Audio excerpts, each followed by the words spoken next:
del Parque de los Nevados. Ustedes ven el letrero que dice 17 kilómetros. Yo sé que Héctor nos puede dar el dato de a qué altura estamos, pero quisiera que hiciéramos el cálculo.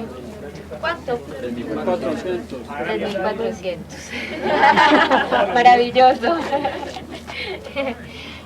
Entonces, ir sintiendo también el paisaje, el recorrido, ir teniendo también los conceptos de los cambios en los que vamos incurriendo en cada una de las estaciones.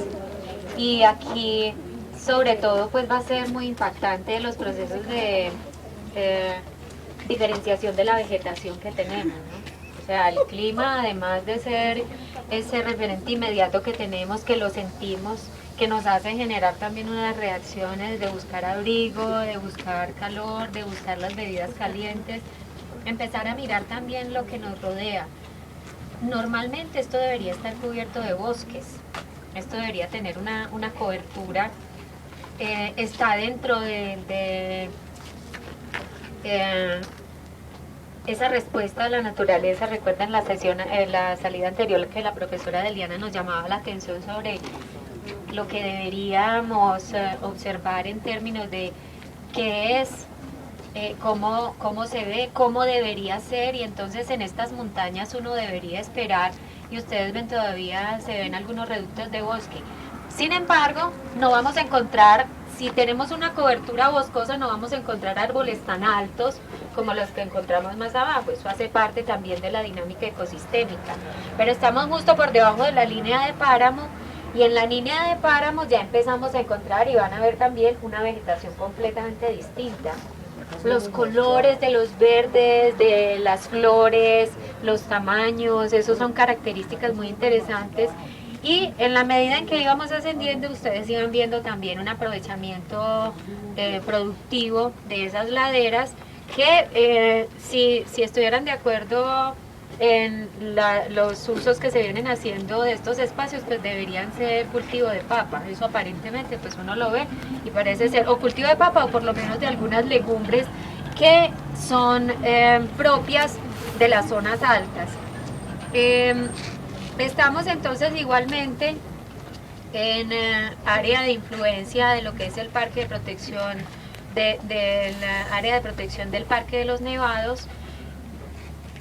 Pensemos aquí en este punto donde estamos con la vegetación que nos cubre y nos trasladamos en el tiempo hace más o menos unos 12.000 años, el cambio que pudo haber tenido el paisaje, porque de acuerdo a los análisis que se han hecho de los cambios ambientales ocurridos a nivel global, incluso los ciclos normales de la Tierra, este punto donde estamos estaba cubierto de glaciares de la época de las glaciaciones. La última glaciación que se dio en el ciclo normal de la relación de la Tierra con su sistema solar.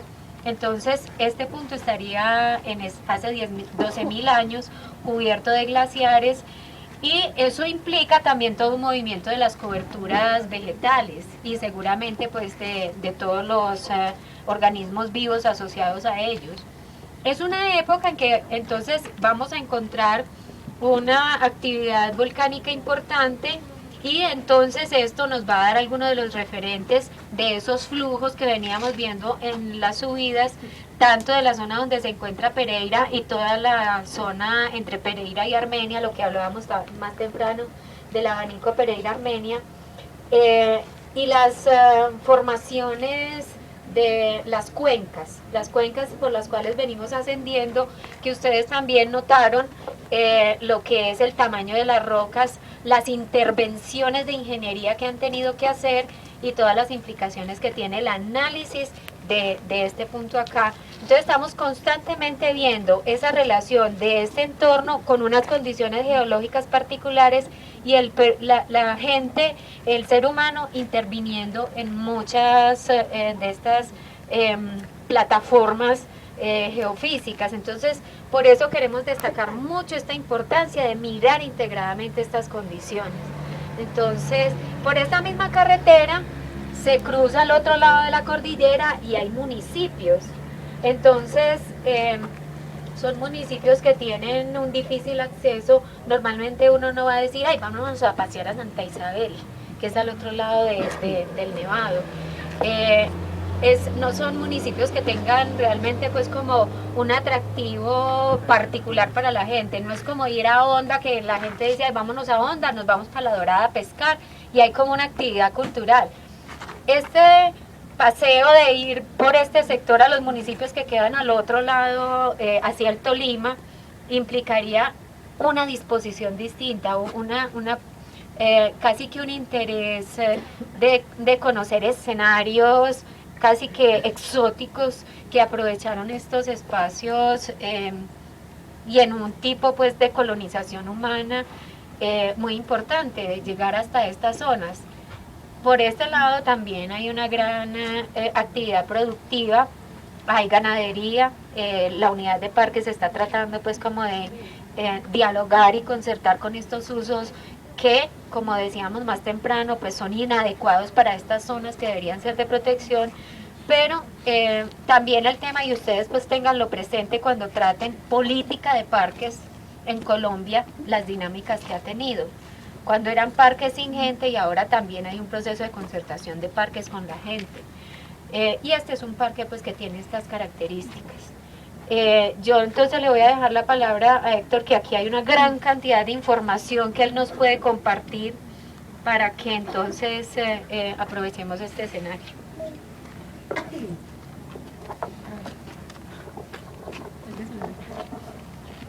Muy buenos días, mi nombre es...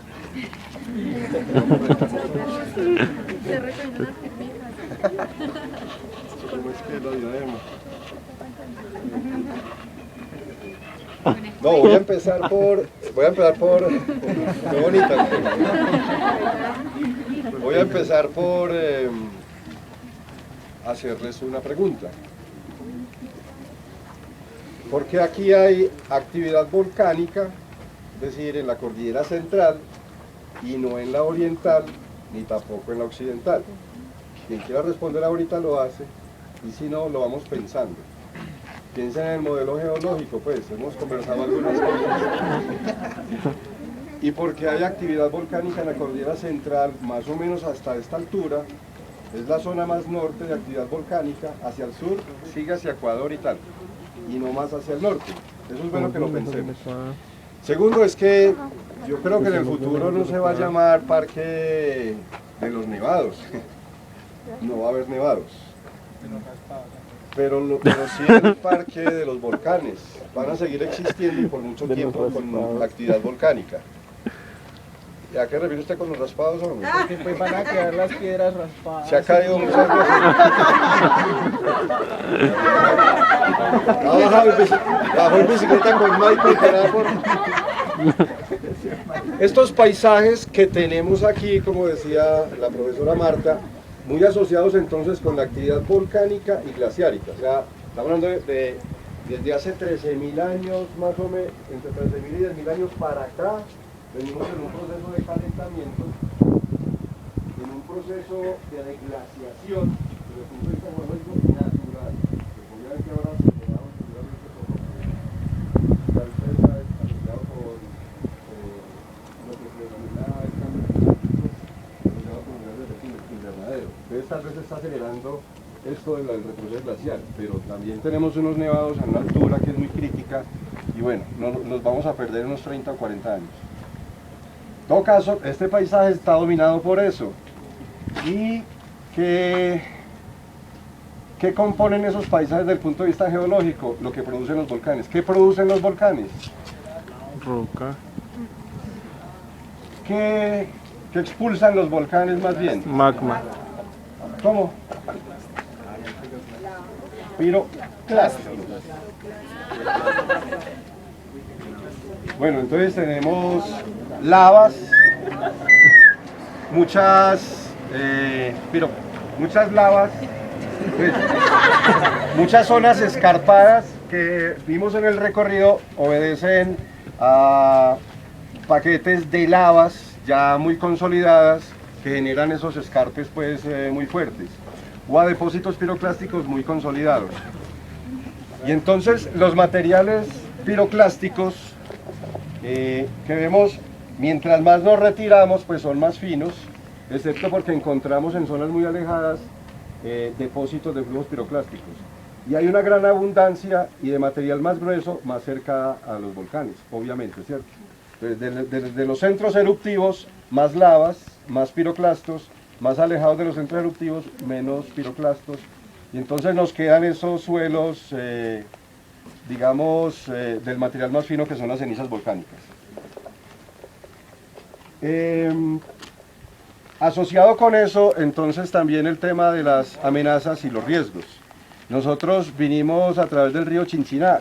¿Qué baja a través de los ríos? ¿Qué transporte? Es cierto, y es el agua que llueve, y es el agua que nace, y es el agua del deshielo. ¿Qué transporta el agua? ¿Y cuáles alimentos? Bueno, todo lo que produce la erosión, pero además transportan otras cosas. ¿En dónde están naciendo el río Chinchiná? O sea, en Manizales. Bueno, acabamos de pasar Manizales, Villa María y tal, sigue Chinchiná. Nace aquí en la zona, en los nevados, en la zona de influencia del volcán Nevado del Ruiz. Y entonces lo que produzca el volcán, si puede fluir, también baja por ahí. Y bajará hacia el otro lado, hacia el occidente por los ríos Azufrado, Lagunillas, hacia este lado por el río Chinchiná. Pues aunque vamos a volver a hablar de eso en Armero, por aquí también bajo es el Lajar del 13 de noviembre de 1985 y causó pérdida de más de 5.000 personas. O sea, más de 5.000 personas murieron. Si Armero no hubiera sido sepultado, la gran tragedia hubiera sido Chinchiná. Quedó más o menos oculta debido a eso, con toda la afectación de la infraestructura y demás. Lo otro es que nosotros estamos en la zona andina, ya lo mencionó un poco Marta, eso significa que nuestra infraestructura vial pues no es fácil, tenemos entonces dificultades topográficas, miren todo lo que hemos subido en un trayecto tan poquito, es decir, pendientes bastante elevadas, el relieve muy quebrado, y los suelos pues no son los mejores desde el punto de vista geotécnico, de su estabilidad.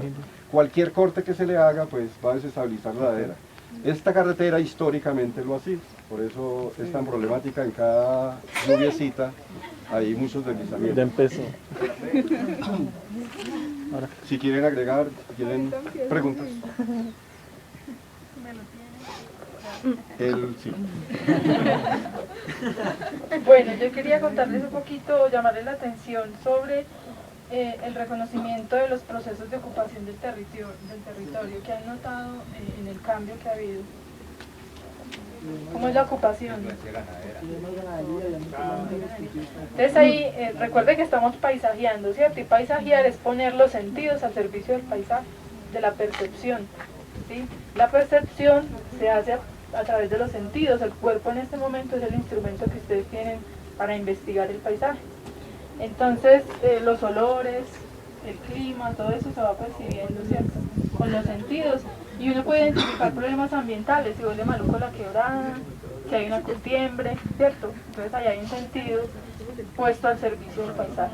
Entonces llamarles un poco la atención a que despierten los sentidos y empiecen a sentir ese paisaje, a ver qué información les da y cómo la pueden registrar. Segundo, cuando les pregunto por la tenencia de la tierra, eso también se puede notar.